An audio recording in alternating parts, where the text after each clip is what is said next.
Hello and welcome. Today I'd like to speak to you about countable nouns. So, countable nouns are nouns that can be counted. For example, chair, chairs, orange, oranges, etc. Okay, and for example, we use some to talk about countable nouns. For example, uh, there are some books. There are some books. Okay. Any we can use with countable nouns, and some examples of any would be there aren't any students. There aren't any students. Another one I can think of, perhaps, let's say, are there any pencils on the desk? Are there any pencils on the desk? Okay, so that's the use of any.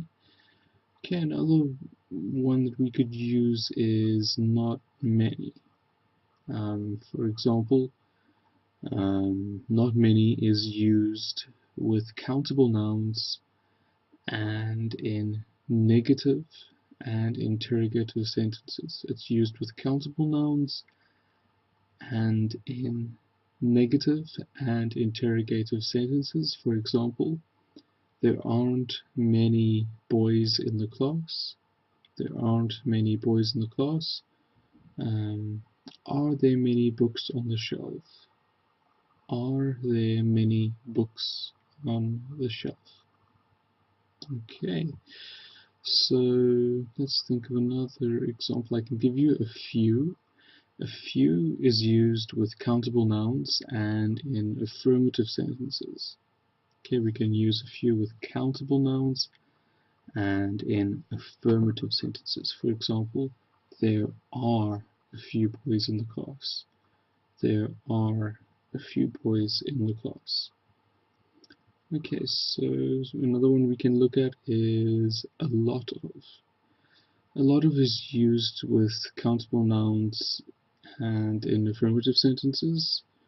For example, there are a lot of, let's say, there are a lot of cars on the road today. There are a lot of cars on the road today. Okay, so remember with countable nouns we use a or an when it is singular. Some for positive sentences. We can also use a lot of. We can use any, not much, and a few. Okay, so thank you for listening to that. That was a basic guide to the countable nouns. In the next lesson, I'd like to look at uncountable nouns. Thank you for watching. Bye.